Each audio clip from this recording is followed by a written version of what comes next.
আসসালামু আলাইকুম বন্ধুরা, আপনারা সবাই কেমন আছেন? আপনাদের দোয়ায় অনেক অনেক ভালো আছি। রোশনি আক্তার লাইফস্টাইলে সবাইকে স্বাগতম জানিয়ে আজকে একটা নতুন ভিডিও শুরু করছি। সকাল সকাল আপনার দাদাভাই বাজার থেকে নিয়ে আসলো ইলিশ মাছ আর আমাদি মাছ। জানি না আপনাদের দিকে মাছটাকে কি মাছ বলে, আমাদের দিকে তো বলে আমাদি মাছ, সমুদ্রের মাছ এটা। আর এক ইলিশ মাছ নিয়েছে,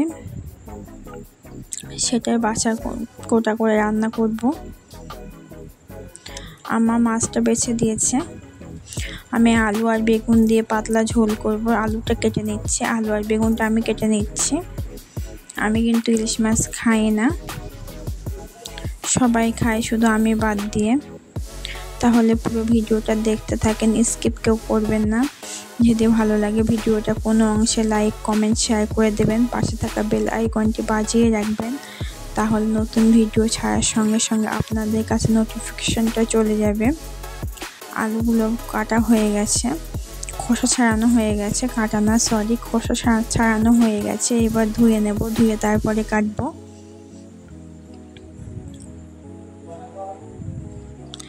এবছরে প্রথম আমাদের ইলিশ মাছ নিয়ে এসেছে। আপনার দাদাভাই প্রচুর ইলিশ মাছ পছন্দ করে, সবাই পছন্দ করে আমাদের বাড়িতে, শুধু আমি আর আমার দুই মেয়ে খাই না। আমার ছোটো মেয়ে তো খেতেই পারবে না, এত পরিমাণে কাঁটা মাছে তা কী বলবো। আর বড় মেয়ে তো কোনো মাছই খায় না, শুধু চিংড়ি মাছটাই খায়।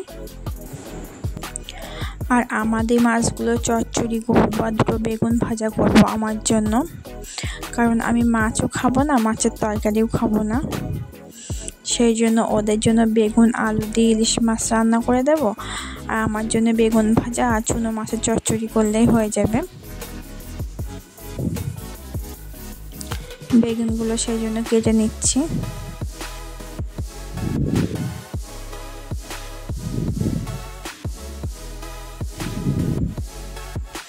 আজকে কোনো রান্নার রেসিপি না, শুধু আমি যেভাবে রান্না করি সেইভাবে আপনাদের কাছে তুলে ধরেছি।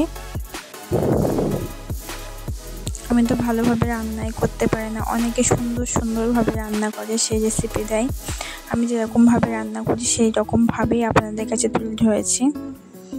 আপনার দাদাভাই বাড়িতে এসে বললো প্রচণ্ড খিদে পেয়েছে, ও আজকে কিছুই খায়নি সকাল থেকে, শুধু একটু চা খেয়ে গিয়েছিল। সেই জন্য ভাবলাম ওর জন্য একটু ডিম টোস্ট করে দিই। ও নিজেই বললো যে আমাকে একটু ডিম টোস্ট করে দাও, সেই জন্য দুটো ডিম ফাটিয়ে নিয়েছি, পেস্ট কুচিয়ে দিয়েছি। একটু পেস্ট দিলে, লঙ্কা দিলে খেতে ভালো লাগে। একটু লবণ মরিচ দিয়ে সুন্দর করে ফাটিয়ে ডিমগুলো দিয়ে দিয়েছি। হয়ে গেছে ডিম টোস্ট করা। ওদেরকে খেতে দিলাম। আমার মনা আর ওর বাপি খাবে। ছোট মনা ফোন দেখছে, ও সারাদিন একটা না একটা ফোন দিয়েই রাখতে হবে ওর কাছে। ওরা খাচ্ছে আর আমি রান্নাটা করে নেই সেই ফাঁকে। চুনো মাছগুলো রান্না করার জন্য আগে মাছগুলো সুন্দর করে পরিষ্কার করে ধুয়ে নিয়েছি, তারপরে একটু পেঁয়াজ কুচিয়ে দিলাম, তারপরে প্রতিদিনের যে মশলা সেগুলো দেবো। একটু আদা বাটা, একটু রসুন বাটা, একটু লবণ, একটু লঙ্কা গুঁড়ো আর একটু তেল দেবো, দিয়ে সুন্দর করে মাখিয়ে নেব।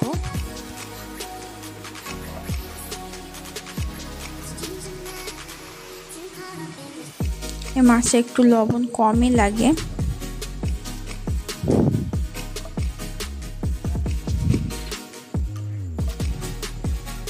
সব মশলাগুলো দেওয়া হয়ে গেছে, তেলটা বাকি ছিল, তেলটা দিয়ে নিয়েছি, মাখিয়েও নিয়েছি। এবার গ্যাসটা ধরিয়ে চাপিয়ে দেব। 2-4টে কাঁচা লঙ্কাও দিলাম, সিদ্ধ হয়ে গেলে। আমি আর আম্মা খেতে ভালোবাসি, আমার শ্বশুর মশাই লঙ্কা খায় না, তো আমাদের বাড়ি সবাই খায়। আমি, আমার হাজব্যান্ড আর আমার শাশুড়ি মা লঙ্কা খেতে খুব ভালোবাসি, কিন্তু আমার শ্বশুর মশাই একদম লঙ্কা খায় না। লঙ্কা না দিয়ে রান্না করলেই ভালো হয়। আর আমার জন্য কটা বেগুন কেটেছি, 2খানা বেগুন কেটেছি, সেই বেগুনগুলো ভাজা করে নিচ্ছি। আর এক সাইডে মাছটা হচ্ছে, আর এক সাইডে বেগুনগুলো ভাজা করে নিচ্ছি। বেগুন ভাজা হয়ে গেছে, এবার কড়াইয়ে তেল দিয়ে দিলাম। তেলটা গরম হলে পেঁয়াজ কুচি দিয়ে দিলাম।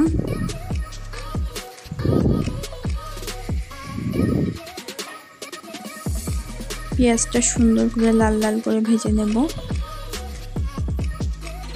কেওড়া সেদ্ধ করে রেখেছি, এগুলো টক করব। অনেকে আবার বলে কেওড়া কি জিনিস, কেওড়া একরকম ফল, নদীর ধারে হয় এই ফলগুলো, টক টক লাগে খেতে, পেটের পক্ষে খুব ভালো খাওয়া। এটা গ্যাস অম্বল কিছুই হয় না, এটা খাওয়ার সঙ্গে সঙ্গে হজম হয়ে যায়। পেঁয়াজটা এদিকে লাল লাল করে ভাজা হয়ে গেছে আমার, একটু আদা বাটা একটু রসুন বাটা দিয়ে দিলাম।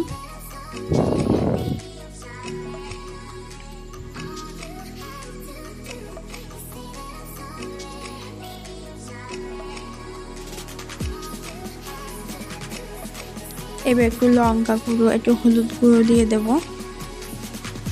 লঙ্কাটা অল্পই দিলাম। আমি কিন্তু গুঁড়ো লঙ্কা খাই না, বেশি অংশ বাটা লঙ্কাই খাই, কিন্তু আজকে একদম মানে কি বলবো, একটু বাটতে ইচ্ছা হচ্ছে না, মিক্সারে মনেই হচ্ছে না যে একটু বাটি মশলাটা, সেই জন্য লঙ্কা গুঁড়োটা দিলাম। একটু জল দিয়ে সুন্দর করে মশলাটা কষিয়ে নেব। মশলাটা কষানো হয়ে গেছে, এবার আলুগুলো দিয়ে দেব।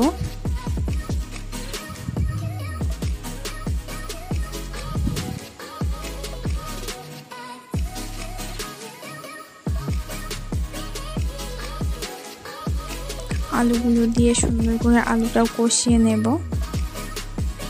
মাছ আর বেগুন তো যেই সে গলে যায়, সেই জন্য ওদের বেশি কষাতেও লাগে না। আলুতে অল্প একটু জল দিয়ে দিলাম, জল দিয়ে কষিয়ে নিলাম, না হয়তো আলু তো গলবেই না, শক্ত থাকবে, সেই জন্য। আলু কষানো হয়ে গেছে, এবার মাছগুলো দিয়ে হালকা কষিয়ে নিয়ে তারপরে বেগুন দিয়ে একটু জল দিয়ে দেব, দিয়ে ঢাকনা দিয়ে দেব, তাহলেই হয়ে যাবে আমার ইলিশ মাছ বেগুন দিয়ে পাতলা ঝোল। অনেক কালো জিরে ফোড়ন দিয়ে ইলিশ মাছ রান্না করে, কিন্তু আমাদের বাড়িতে কেউ খায় না। দেখতে ভালো লাগে, রান্না করলে কিন্তু কেউ খায় না বলে আমি ওরকমভাবে রান্না করিনি।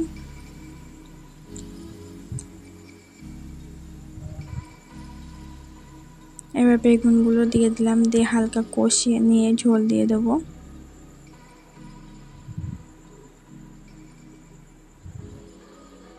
বেশি কিন্তু কষাবো না, তাহলে মাছগুলো ভেঙে যাবে। এমনি বরফের মাছ ভীষণ নরম থাকে। জল দিয়ে দিলাম, এবার একটু ঝোলটা ফুটবে। হয়ে গেছে আমার বেগুন দিয়ে আলু দিয়ে ইলিশ মাছের ঝোল হয়ে গেছে, নামিয়ে নিলাম। আজকে কি কি রান্না করেছি সেগুলো আপনাদের সঙ্গে শেয়ার করতে করতে আজকে ভিডিওটা এখানেই শেষ করছি। সবাই ভালো থাকবেন, সুস্থ থাকবেন, যে যেখান থেকে আমার ভিডিওটা দেখছেন সবাই ভালো থাকবেন, সকলে আমাদের জন্য দোয়া করবেন। আর যদি আমার ভিডিওটা কোনো অংশে ভালো লাগে একটা লাইক করে দেবেন। ভয়েসের মধ্যে কোনো ভুল ত্রুটি হলে ক্ষমা দৃষ্টিতে দেখবেন। সবাই ভালো থাকবেন, সুস্থ থাকবেন। আল্লাহ হাফেজ।